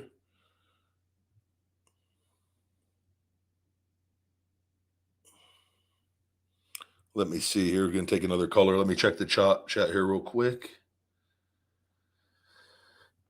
Somebody go, this might be a good question. Big guy, how should a fan publicly meet a wrestler if the wrestler is in town or something, minding his own day? I know some fans make wrestlers mad and did such little. I think you've got to just you've got to take a common sense approach and understand that you may, depending on where you're at, you might be the only person that recognizes them where you're at in that very moment. And so you may not think that it's that big of a deal. But wrestlers get recognized everywhere they go for the most part. And at some point in time. And so they're getting stopped. If they're out in public, they're getting stopped multiple times a day. I think the best thing, and this is just my personal opinion, is use some common sense. If they're on the phone, if they're in a conversation with somebody else, if they're eating, I think you don't bother them in the sense of I think if it's walking by and you just say hello and you don't even try to shake their, just say like, hey, Ryback or so-and-so, hey, good to see you in here, and go. I think that, and then wait. If you're in a gym or something, wait till they're not busy. And if you're going to ask for a photo or something, just try to do it in a natural and quick way where it's not taking up too much of their time or distracting them from something else. I meet great people all the time. I love it though. I have no problem taking pictures at different points with people, but I tell you, there's just times like if you're in eating with people in public, or if you're on the phone in a conversation, then when people go and you guys, you just gotta it's because then the selfish need of what you want takes over, right? And then you just and that gets become can become very frustrating for people, and usually your odds are going to be a lot less of getting what you want if they are in a situation where they're busy or doing something else. I think you've got to look at it and just have common sense. At the very least, I could tell you, I love people that just say hi. To me, and I'll usually engage in more conversation if they're not even if they like if they're just friendly and not looking for anything. It's because a lot of fans and stuff, they're just looking for like, and they want with it. I've had people, they want a photo, then you're nice to them, and then they want a phone call. So you to call family members, and you just got to say, I'm sorry, I'm not doing that with it. And it's just like, there's just levels to it. I don't know. I can't, yeah, I've had people where you're eating and like people that they just disregard, they have zero regard that in the situation that you're in, or if you're talking or eating, and you've just got to kind of, I don't know, you just got to use a little common sense with it, and feel out the situation with it, and that's it. It's I think, but you're gonna catch people that are in good moods, and what I so you might your standard wrestler might get recognized in public if they're out in public for the day, going through different scenarios. They could be getting recognized in WWE or AEW if they're going through airports and different things. Like, you're getting recognized everywhere you go. You're getting so you just have to keep in mind that you're not the only person, even though you might be the only person in that moment, right? That they're getting stopped all the time. And so man, they might have just got recognized 25 times and did 25 pictures. And you're number 26, and for whatever reason, they finally got a moment to breathe, and it just might be the wrong time. A lot of people don't really look at things like that and understand. And again, and I've always I've told people no many times. I've never ever tried to be rude. I just say no, thank you with it. But oftentimes people will take that no, thank you, and they didn't get what they wanted. So then they go, oh, you're a fucking asshole. And not to you, they just go write it online with that. But even though you could do 100 pictures all day and you just say no, thank you to one, and it could have just been in a just situation, could have been on the phone, could have been whatever. Just because you didn't like the way that you looked. I've told people no. I've been on planes and been sleeping, and I just woke up and they want a photo. I go, no, thank you. It's nice to meet you, though. I don't want a fucking picture of me where I fucking got my hand imprint on my face and I just woke up. There's a lot of people don't think about this stuff. It's not because I'm just trying to not give you what you want. It's because I don't want that photo going on fucking line with it, or I've got my sleep apnea face fucking imprint on my face. Like, no, thank you. People, and most people are great in understanding, and it's all just timing with it. I've had, I can give you so many different scenarios. I take 99% of the photos ever asked of me personally, but there's the occasion I say no on it. And it's not like it's just, I don't know. And I think all wrestlers have been in that position. They clearly have with it and stuff. But you just got to remember that they're getting stopped a lot during the day, and you just never know. I just don't. I think a for sure thing is just saying, "Hey, what's up? Yo, what's up, Randy? Yo, what's up, Roman? Whatever." I think that will never go wrong. I think oftentimes if they're in a situation and you play it cool like that, they might even come up to you and ask you. And I've done this to people that just are cool. I just go, "Hey, you want to take a pic?" They go, "Oh, I didn't want to bother you." And I go, "Yeah, let's take one." Because they didn't ask for anything. They were just being cool and saying hi. So I've done that too. Like, go in the store, people, yo, Ryback, hey, what's up? I just think that's, to me, it's cooler. I don't know, but I understand phones, and if you have kids and your parent and your kid loves the person, and you want to get them so they believe you because you don't want them to think you're lying, like, right? But like, there's levels to all of it.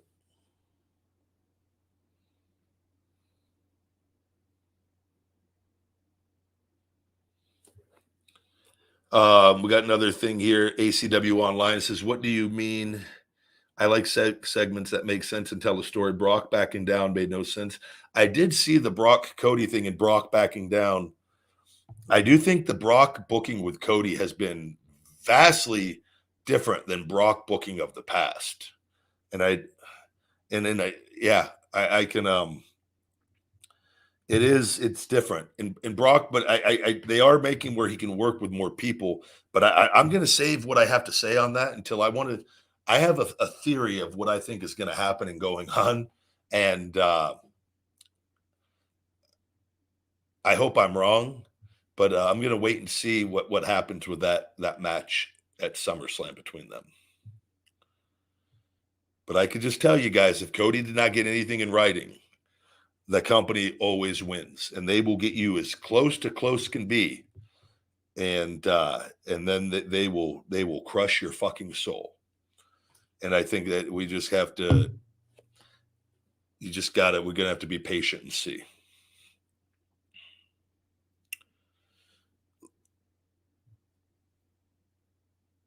RT Gaming. We'll bring RT Gaming on. Take a call from RT Gaming.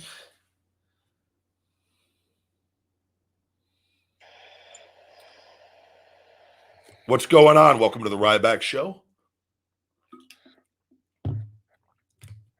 Hello. You there? Hello. Hey, how are you?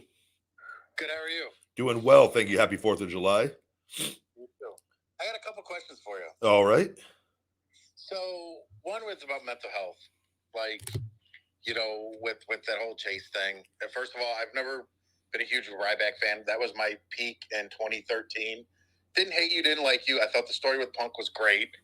You know, loved it. I thought you did very well. One of my favorite, you know, storylines that year. Now, my question is there a lot of, like, mental health in WWE as well? Because you guys are always on the road. You're never really at home. Like, do you guys suffer from that as well? I don't know. I've never, like, brother, and I know people have different things. I don't really ever, I would never, like, I'm trying to find the way to word this. Sure. Like, where I'm not going to be, like, I don't feel that I'm okay. I'm going to say this. So I needed a 5-disc fusion and shoulder replacement. I walked away from millions of dollars. I never once in any of this have felt sorry for myself where I've said, like, poor me. I just work harder. Like, I just look at, I'm like, this is how I operate. I go, I'm not a bitch. I just go, and I'm very in tune with my emotions. And, like, I've read a lot though, and I listened to a lot of audiobooks, and I've had a lot of self-development, and, like, life is about trying, and, like, but I understand, like, a lot of things can happen in life, but, like, I've had some pretty bad things happen to me. I had my ankle broke in a match in 3 places, like Conor McGregor did in his fight. My ankle was flopping.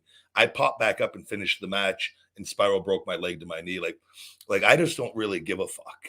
Like, I don't, and, like, I love life and I want to live the life, but I don't, like, ever, like, I just don't feel sorry for myself in the sense, and I'll fight for what I believe is right on different things. And, like, I don't, like, just like I don't like depression and people, like, I understand there's some chemical imbalances and different things, but I just believe, like, we either try or we don't try with it. And, like, I'm a big believer in just trying, no matter how hard, like, if I lose everything and had to go fucking work at McDonald's, I would find a way to be the happiest motherfucker in the world.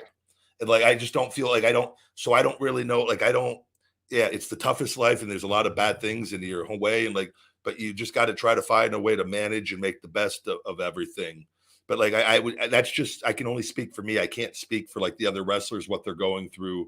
Sure. And it's a very tough life. You're away, you make a lot of sacrifices, but I willingly made those sacrifices so that I could do what I wanted to do, to live what I thought I wanted to do, and loved doing, and doing that in a very extreme way, and being gone for long periods of time. But, you know, I was always aware of the situation with all of that, sure, and what it is. But I mean, everyone has, mental health is a thing that it's something that's always existed. And it's just like, I'm just a big believer in you just got to keep going one way or the other. We whatever happens, and we got to make the best of it no matter what with that. And that's just kind of how I've always lived my life, and try to continue to grow and evolve. But like a lot of, you know, the caller we had earlier that lost his brother, you know, that's a devastating, tragic, just traumatic, horrible fucking incident that can absolutely ruin and destroy your life. And I don't know, like, I can only tell you how I think I would handle a situation like that, because I've never had to handle a situation like that. But people like that, like, it's understandable. You could see how, like, something like that could ruin your life, right? Mentally. And like, this life can be very fucking very lonely, man. And we don't, there's so much we don't understand. And like, but like, I just look, it's good to try to have good relationships and talk with people and do things like this. I love doing this show and interacting with you guys with things. And but like, I'm not the best. Like, like, I've had my stuff, and I just try to overcome things, and I don't feel sorry. And I know it's not. I know it's not that easy though, just to tell people that to do that though, right? Yeah. So like, I'll be honest. Like, I deal with depression. It's Yeah. crippling. It sucks. I don't take it out. That's the part, is I just self deal with it. I don't ever take it out on other people. I think that's messed up. But other people deal with it differently. You know what I mean? I agree. But trust me, it sucks. It's horrible. I don't wish it on anybody. Can I ask you why do you, like, as far as the depression, why do you think you're depressed? Oh, I'm just miserable. I'm way overweight. It's just, I don't know. I have a problem with taking medicine. I don't want to take a pill to feel normal. And that's horrible to say, but that's just how I've always been. So I just deal with it. Can I ask you, you said you're overweight. How old are you right now? 35. And so you're still young, but how long have you been overweight? I would say this is the worst I've been. I would say probably the past 5 years have been the worst. But so from 30 to 35, were you overweight as a child or in your 20s at all? Not like this, maybe 50, 30 pounds, 40, nothing like this severe. And as far as like were you raised in a family where that was overweight as well, or no? Not really. My brother was a basketball athlete. My other brother plays basketball. So I played in a league. So it just, my depression got to where I just stopped caring, I guess. What do you think triggered that initially? At what point what point do you remember where you started getting more depressed? I'd say maybe 5 years ago or so. I don't know what triggered it. That's the problem. Is I've always been like it, but it just got worse. And I guess I don't have an answer of why. You know what I mean? At this point, did you start becoming more like inactive and sedentary, like where you're not, did you used to do certain things that you're no longer doing? Yeah, well, right now I can't play basketball anymore because I had a back surgery, my L5. Yep. And stuff was protruding. They had to go shave the bone. And then I think that was like 2020. So I would say I just can't play basketball anymore. I'll shoot in the yard with my brothers. They come over, whatever. Yeah. But I can't play in a league anymore. I just my back, and it's just, I got overweight. I can't. So yeah, I'm gonna just talk about a couple of things that I think, and I have no doubt that you're feeling the way that you're feeling, and I get it. This is, and because this stuff exists. Do you think that you could start becoming more active, and do you go to a gym at all or anything? No. So here's the thing, man. Okay. I'm going to say this, and I'm curious. I've tried to get on diets, right? Yeah. Shit is so fucking expensive to eat healthy, and that is the biggest problem. I think one of my biggest problems is trying to eat healthy. It's not cheap, and I don't have motivation to go to the gym. I just kind of. Yeah, I understand. I think you've gotten in a little bit of a hole here, and like there's multiple things. I'll tell you something. You can eat healthy at a very effective price. Very, very. And I don't know your particular situation, but ultimately though, it comes down to, and I tell people this, and I told the other guy, like, life is about trying. It's up to us to decide if we want to try or not. And I think sometimes we need to sometimes people have to have a kid, or they have a kid and they find a deeper purpose to their life where that gives them motivation, that they realize if they don't start making some changes, they're not going to be there or able to support that. Or maybe it's just having dogs, or it's another loved one. And, maybe it's your parents and you want to be able to take care of them as they get older. We all have to find different things to try to internally motivate us, even if we have to make up a situation. And I think that you're at a point where I think and I don't know your situation, obviously, but I think you have to try to find something to try to light a little bit of a fire to get you just moving and doing a little bit more, because I'm telling you, like, so what do you weigh right now? Last I looked, probably like 330, 335. Okay. And and if you could be any weight in the world and have any body in the world, if you can have anybody's body in the world, ideally, who would it be?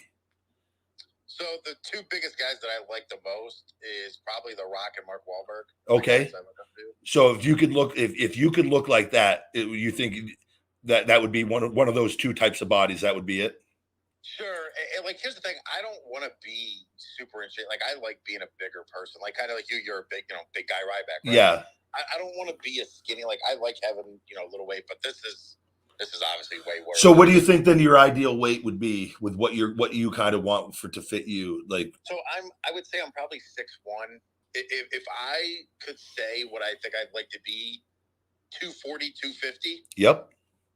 Would be I think that maybe 230. So we're only talking, like, and I say only, but 90 pounds that's a lot, though. I mean, but it's a lot because you're looking at, it's not a lot when you start making some changes, and then the 90 goes down to 80, and 80 goes down to 70, and 70 goes down to 60.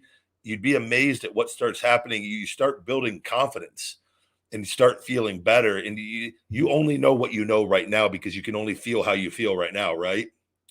Sure, I used to do really well. I used to eat Chipotle twice a day. I used to only get brown rice, double chicken, and lettuce, and I used to eat it. Like, I lost a lot. Like, I've fluctuated. I was really bad. I got down to like 230 before eating that twice because Chipotle's so much healthy. Apple cider vinegar I used to take with 100% juice. They say apple cider vinegar is a good fat burner. I don't know. It works. Yeah, we use that in the Shell Shock fat burner that I have. I'm a big fan of that. Yeah, so I'll drink 2 tablespoons of that. Yep. So like I've done it. It's just right now I'm in the slump of like, dude, it's too expensive. Certain things I just have no motivation. What do you eat? So how many times a day do you eat? So again, I think this is most people's problem. I'm a big eater at night. That's the biggest problem.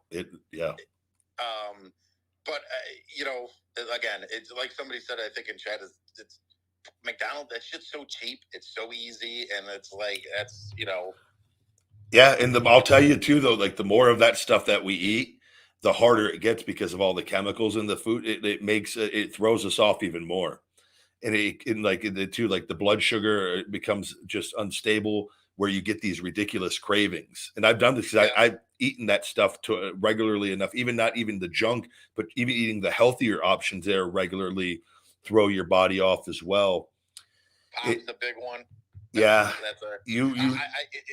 switched to the diet, but I think that might be worse with the aspartame. It is, but I'll tell you, there's have you heard of me talk about the Zevia? It's called Zevia, Zevia.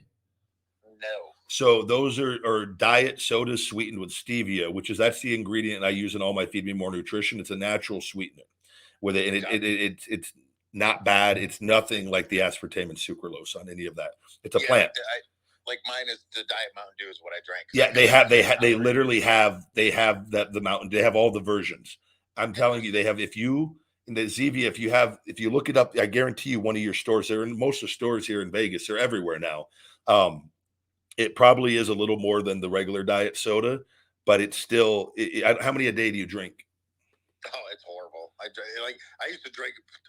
It used to be like a 12-pack of Dr. Pepper. Yeah. And now I cut down to maybe, I'd say maybe 3 to 4, 24 ounces a day. Yeah. No, you remind me, you remind me a lot of my uncle. My uncle's a lot like this, and he's a big soda guy, and he's been overweight his whole life. He actually lost one time. He lost all the weight, and he literally got down to like 185 pounds. He looked, lean. I couldn't believe it when I was a kid because he'd been so. He's a little taller than me. He was 6'3" or 6'4", and he was in the 300s, 350, 340, but he had a real bad soda problem as well, and eating out and whatnot, but the sodas always really threw him off. It's probably the worst thing. Sure, eating Taco Bell and shit is great, but the pops probably the worst thing. It literally. the worst. But like you said, they put shit in it, and it's addicting. If you can, I'm telling you, if you, so here's the thing that, and this is just, I would look up those Zevia sodas once we get off this. Just look it up and at least see. I would give it a shot of just, if I'm you, because you've got a little bit of a battle. You have multiple things where you need to kind of chip away. So I think the first step is I'd look up those sodas. I would switch out your sodas with the Zevias. That way. Have you heard of the Hint? Remember that Hint water? Not off the top of my head. Is it just like a carbonated water? I think it's just water, and it's just like naturally. Yep. There's no sugar. I drink some of those sometimes as well. Yeah. Okay. Those are expensive. Like they get up there, and then that's the problem. It's like cheap. So it pops so cheap, you can get 3 for $12. You know what I mean? Yeah. No, I can see. I know what you. But the thing, so you've got some bad habits. So with all this stuff that this is, you're gonna have to. But like, it's gonna come down to, you've got to have the conversation. You're like, you're still at a young age where you haven't probably had anything health wise that scared you yet, right?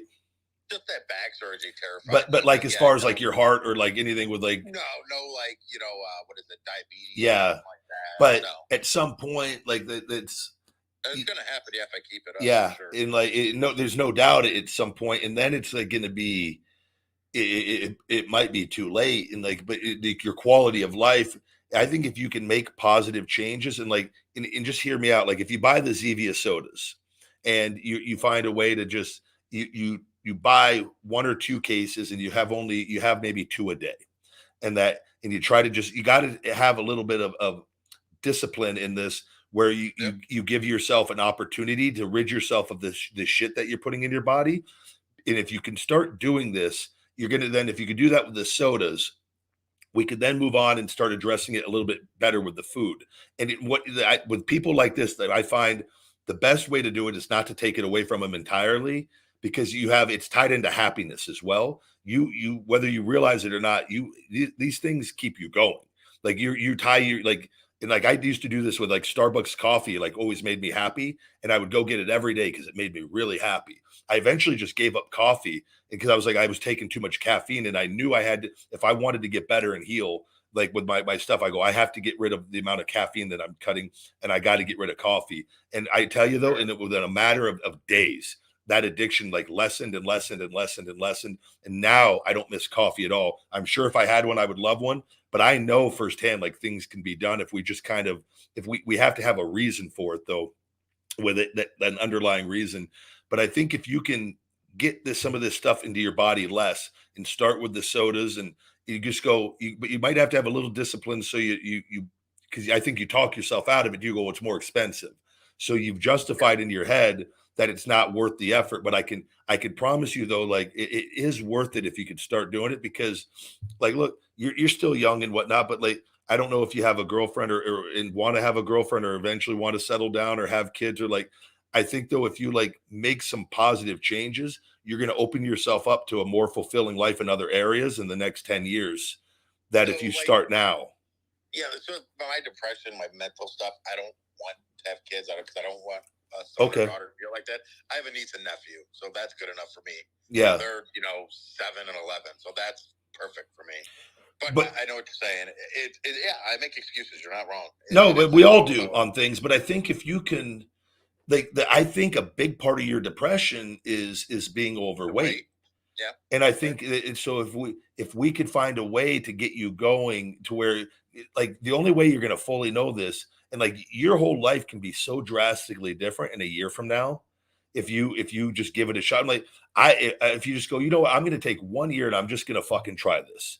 And if in 1 year's time you've lost 50 pounds and you're like, oh, I don't really care, then you might just go, it's not worth it. But I think if you do, I think there's a really strong possibility that like you go, this is the best thing I ever did. I didn't realize I'm not taking any medication. I've never felt so good. But how we look, it can affect how we live our lives, how people treat us. With all, it's crazy. Like this world is fucking nuts with all of it. I think you owe it to yourself to at least try it, because like eating healthy, man. If you like I was telling, I wanted to finish this. like, so say I like we get the soda, say get you off of sodas and you go to the Zevias and you're like, holy shit, this is amazing. I never thought I would be able to do this, but you did it. And you start losing weight because you're going to lose weight if you drop those sodas. And for sure. for sure. So you're going to then see like that. You're like, oh my God, what else? It's going to give you more motivation because now we're going to start building that underlying motivation like that. And it's not something you can just put there, but we got to do it in baby steps, sort of with that. Then it's like, well, maybe we just cut out one fast food meal a day and replace it with a healthier option. And we figure out a way to buy your groceries for the week where and find something that's comparable and but a much healthier alternative where you're getting those chemicals in your body less often. And then you notice you drop another 10 or 15 pounds by just switching out one meal a day. But you're still having the other things and you kind of still have the things, but you're going to start building this confidence and this underlying motivation that you don't have right now that is going to make the steps easier as you go along with it. Sure. But you right now it's kind of like looking at everything as a whole and you're like, there's no way. But I promise, like, so if I told you we have to change everything at once, it's probably like there's no way I could do this. Overwhelming, yeah. But if I just sell to you, brother, no more, drink the rest of your sodas, finish when they're done, and just go buy a couple cases of the Zevia Mountain Dew and just give it a chance and try to just do 2, maybe you do 3 a day with it. But just try to not go back to them and just do the sodas. Do you think that there's a possibility you could just do the switch on the sodas? Probably if it tastes as well, yeah. I mean, it's, I used to drink those Ints and I used to drink, put lemon in water, normal what people tell I'm telling you, it's so good. So if let's just do this. I want to have another call with you. I want you to just try to find the Zevia Mountain Dew where you live. Yeah, I'll see if they have it in my Let's see if you have it, and let's just see if you like it first, and then let's revisit and see. I'm telling you, I've had them. I love them. They're very close. But I want you to, because your taste buds are different than mine. Sure. Let's try that and see what happens, and then revisit and see if if that's not the first step we can't take. Sure, I'll look it up. I have one wrestling question for you. Okay.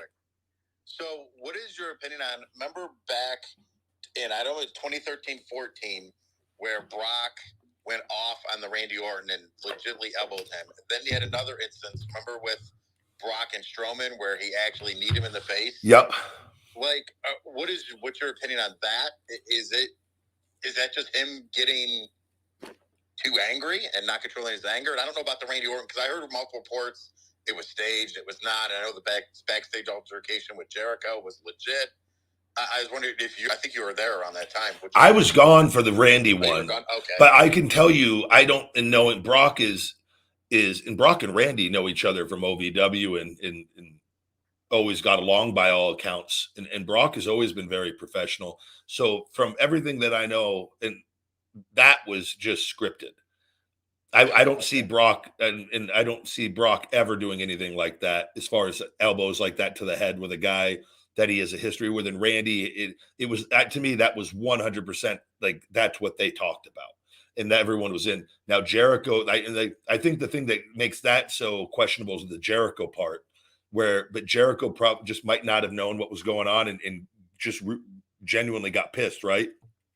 So that kind of maybe fueled that thing into maybe people thinking it was something that it wasn't, that because he just maybe thought that like that was uncalled for, and that could have all like only Chris could talk on that as far as that. But I think that was all when it's planned. The Strowman was that just a receipt? I think probably yeah on that. And again, I wasn't there for that either. But like Braun was at the time. He got it too. Braun's a big guy, man. Yeah. And you throw you throw a big knee and hit a guy in the head, you can knock a guy out. And even so, Brock is just looking. All our egos are involved. And Brock has to, in coming from the success that he had in the UFC, and you're in there, you're trusting other people with your bodies at all times. We all are. Things are going to happen, mistakes are going to happen, but like that is just something like that. If a guy throws a big flying knee and knees you in the face, you might get knocked out from that. Could fuck up the rest of the match, can give you a concussion. I think that was just simply Brock just like, hey, let's chill out. And Brock didn't try to knock him out or anything. Brock just threw a stiff punch with that, by all accounts. And I wasn't there with how it looked, but I'll tell you, I thought it was badass, the whole scenario, because it happened and then they got right back on track with it. and everything was fine. So now if that would have happened and like the match got thrown off and they start shooting on each other, now that's unprofessional. But it was like Braun realized if he messed up, Brock, all right, got his receipt. Now we're back on track. That kind of shit happens. And I think that's just a testament that both of them are professionals and got back on track with it. But that's all that was. And but obviously with the way with social media, everyone's going to make a big deal out of things like that because it's not the norm, right? With what we normally see and whatnot, and they're just two huge freak monsters, and they're hitting each other like that. It was, I thought it was great though. They handled it the right way as far as, I think there's usually receipts you don't really know when they're coming.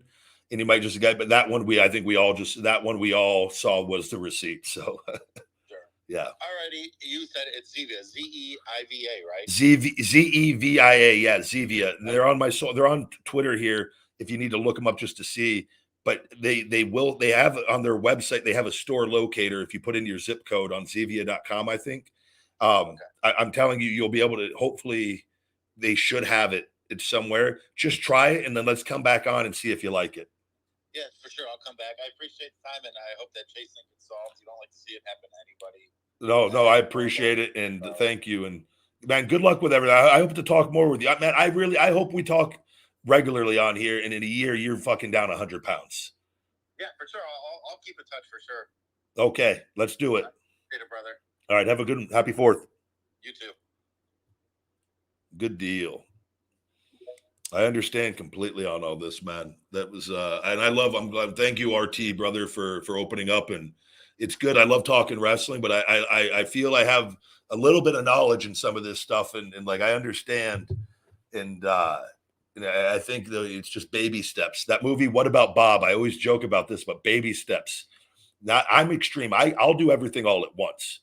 I realize not everybody's like me, and I've met enough people to know that baby steps, though, works very well for a lot of people as well. So, Ryan Wooldridge, thank you for the super chat. Super jacked. Ryback, would you like to wrestle Braun Breaker? Absolutely. I think Braun's doing fantastic, and he's so early on in his career. He's just going to keep getting better and better and better. And I'm really, really happy for him. Ryan also asked, hey, Ryback, are you going to sue WWE for using you in the WWE 2K3 game? And do you walk and run 7 miles a day? Because I do. That is, I don't walk or run 7 miles a day. I do take my dogs for a nice walk, and I do a lot of cardio and conditioning, but not 7 miles. So that is phenomenal. And I'm not in the 2K23 game. They just recently removed my shell shock and meat hook, but they have used all my moves in the other games so that people can create me very identical with my move set and not pay me anything. They've not paid me for anything for 7 years on the video games and that, and they've kept me in one of the online games with that, and that is all stuff my attorney is well aware of that we have. I'm just simply waiting, just everything that's gone on. I'm like, I know what will be in store when I have to go that route with it. And, but I'm publicly stating it. I've not bullshitted you guys on anything. I'm going after them on certain things after this. And this online fucking thing is with the social media. I don't know how they're out of their minds if they don't think that this is all going to come back and bite them in the ass. And it's not, but it is not right. It is illegal. And this stuff is, we will let a court handle it. And that stuff I won't be talking about once that stuff gets going with it. But it's fucking coming. If you think I'm going to let that just fucking go, you're out of your fucking mind with all of this. And there's always going to be the people that talk shit and whatnot. Fuck all of you. I'm going to handle business because I know I've lived through all of it. So.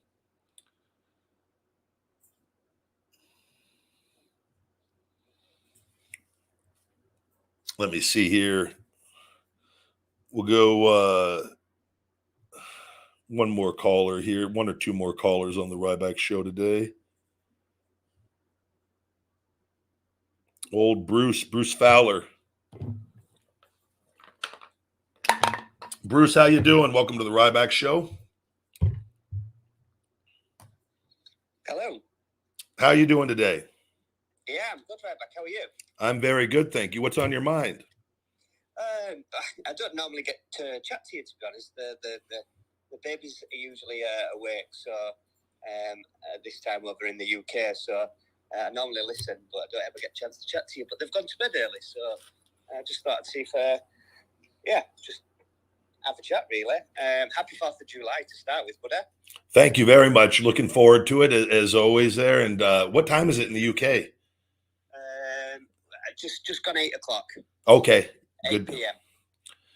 Well, I hope everything's going all right with the kids. Yeah, one of them's just woke up, right on cue.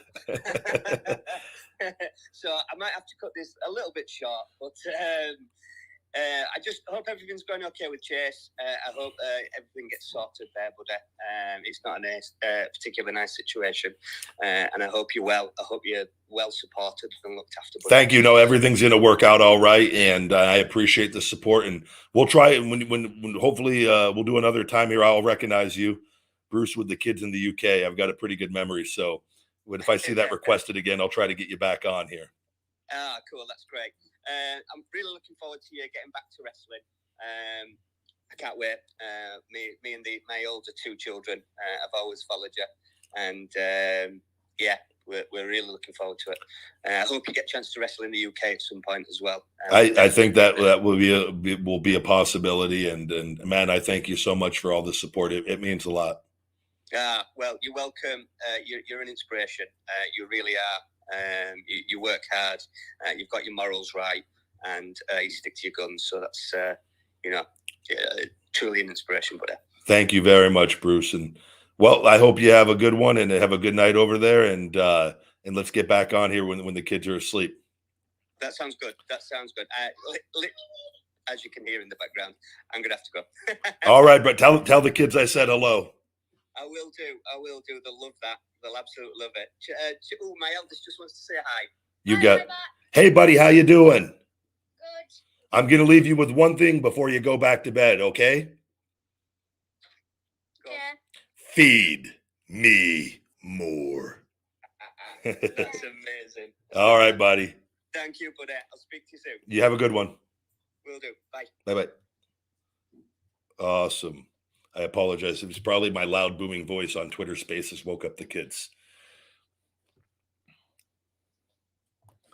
I think I've missed another super chat here. We got one, Just Incredible Fantasy. Thank you very much. Hey, Ryback, what do you think the biggest reasons as to why the WWE went so downhill over the years in quality? I started watching in 2002. It's bad now. So they're making more money than ever. The quality, though, is what you're referencing. The reason is that they do not let the talents that can get organically the most over. They typically do not push those people as well, and they've done that. It is a system that Vince adopted to try, and they have this very negative, toxic work environment. They underpay the wrestlers overall as a whole. They want people to have to work there as long as possible with it, and rather than having a positive, great work environment and take care of the talent, the men and women there that hold the logo up, they then push people that would not get as over but they don't get nearly as over as they do with the push that they give them. And then the ones that are really could be real megastars, they don't push like that. And so they make you have to just stay there for long, ridiculous periods of time. And then once, even like people that organically get over, and then we have case after case of that, of like, we're like, that's the next big thing. That's the next big thing. They cool it off and take it away on that with that. And so that those people then have to stay there, keep trying to prove themselves to Vince with it. And then by the time anything even happens, you're there for 15 years, your body's fucking destroyed. Yeah, you might have a little bit of money in the bank with it, but your fucking life is a mess, which is why wrestlers die younger than anyone. That's my theory on it. And I've lived it. So I think it's just an absolute just shit environment over there. I think other places are way better. I think what AEW is doing is way better with all of it. But that is the business model that he has adopted. And the Attitude Era existed because they had the competition with WCW. It's well known they had the meeting when go get over. Anyone that goes and gets over, and we had more people in that era get over and they pushed more people because they needed to survive. And Vince did that. And then once Vince was able to buy out WCW with everything, and then he went back to just fucking holding people down and limiting them and limit people's pay because they don't want people to leave after 3 or 4 or 5 years. And it's just it's It is what it is, and that's why I walked out of that and the injuries, and I had my reasons on it. But it's not. That wasn't what I want to be the biggest fucking star possible with my work and my effort. I don't want to be limited. I'm not playing that game, which is why they're trying to make an example out of me and limit me on all my stuff that I'm doing with it. It's fucked up with it, but the truth always wins. And I think you guys watch what's going on and with it, and it is what it is. But and then we'll see what I'm capable of doing outside of that environment once I'm back. And I think it's going to be way more than it ever was there.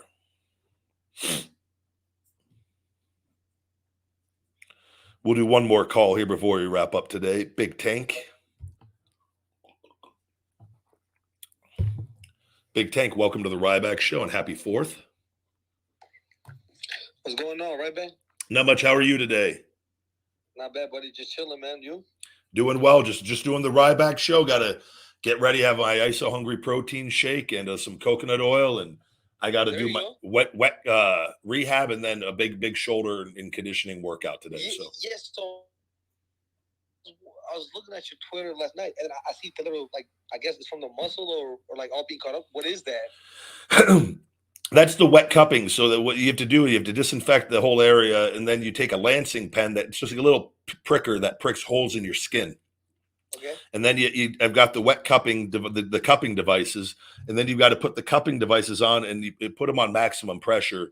At least I have to get so it's sucking out. You obviously are going to get the blood in there, but a lot of it is inflammation and scar tissue that's getting sucked out deep within the muscle on that. And I have a lot of it in a couple areas of my body that we have to get all of that out. And what essentially is it doesn't come through the little pricks. It doesn't come through like that. It mixes with the blood and like it forms these like big clumps of gook. Essentially, it's like very jello like all of them. But believe it or not, the majority of that is not blood. It's stained with the blood because it's mixed with blood with that. But it's that stuff is in the muscle. It doesn't look like that when it's in my muscle.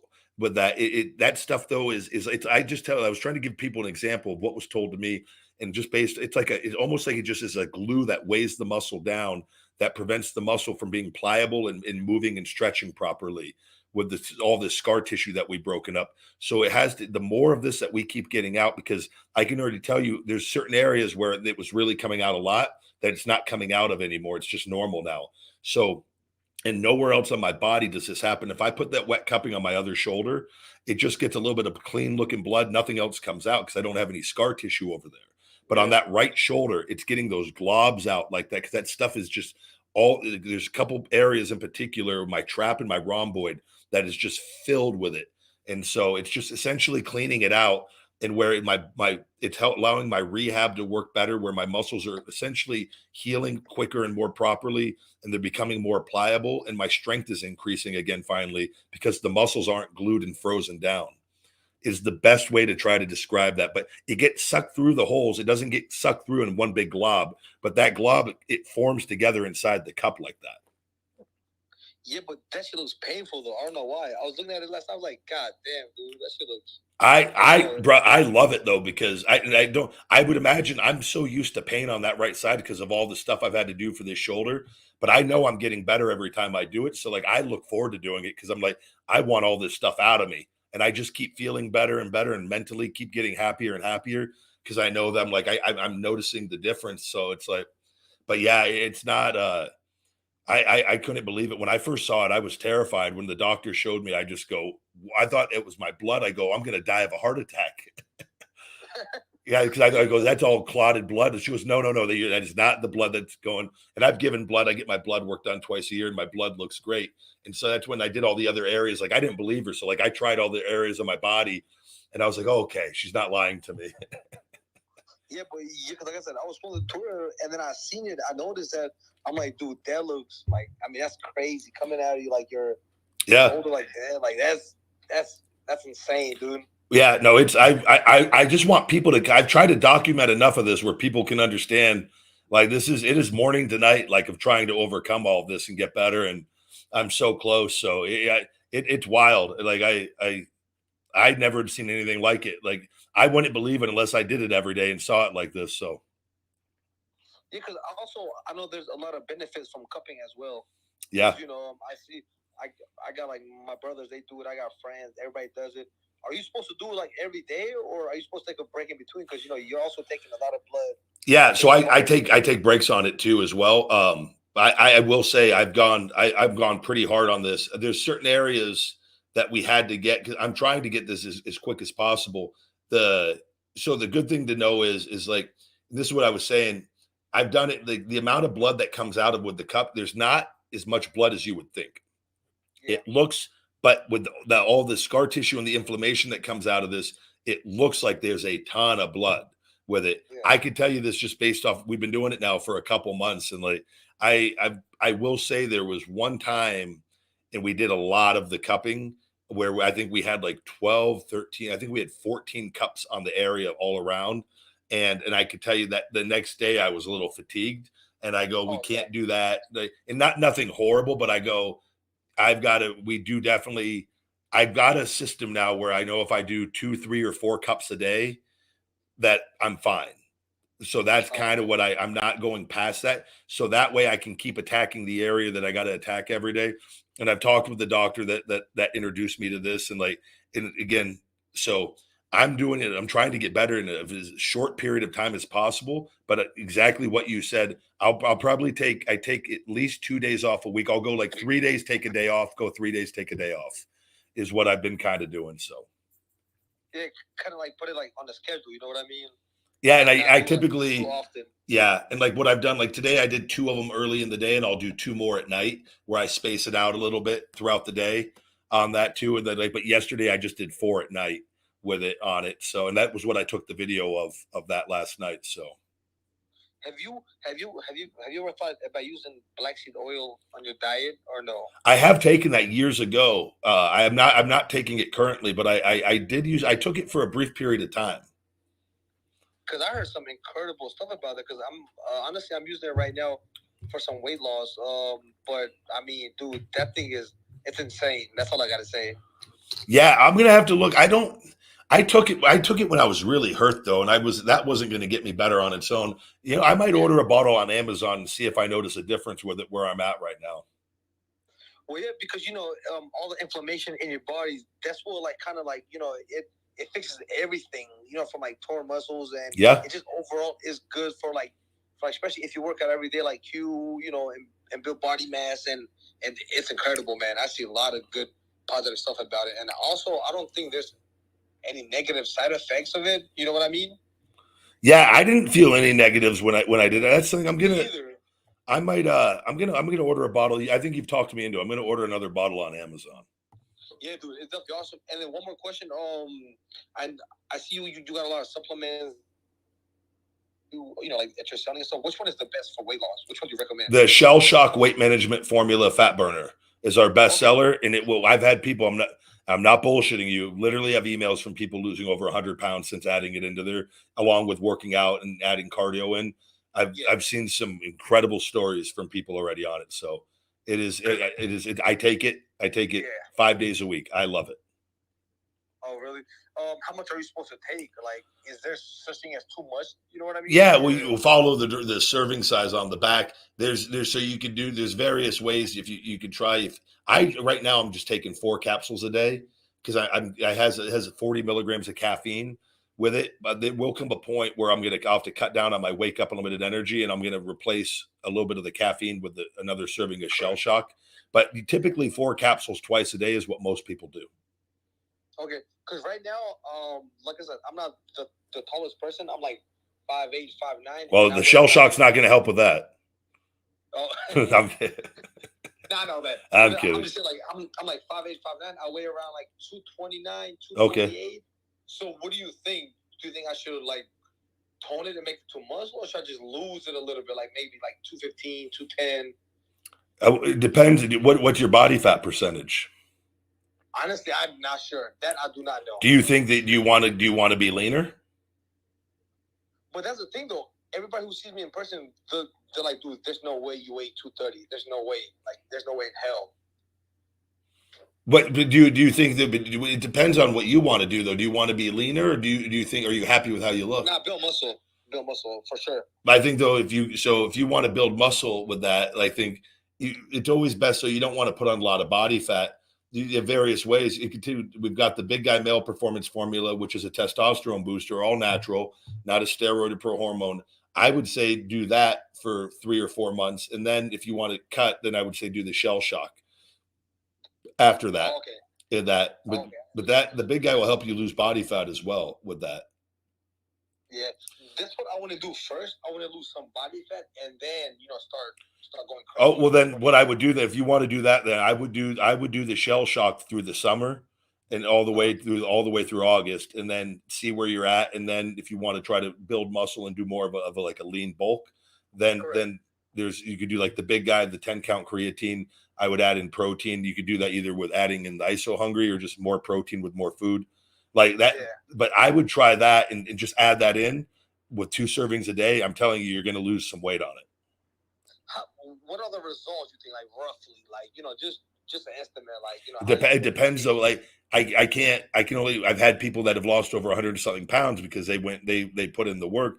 Like if you get that and then you're like, well, fuck, I'm going to go eat chili cheese Fritos all day in McDonald's. And like, you might like just stay the same, or you might put on a few pounds, like, or if you like start just adding it in and you're watching your diet, you could, I've had people that lost 10 pounds in a week on it.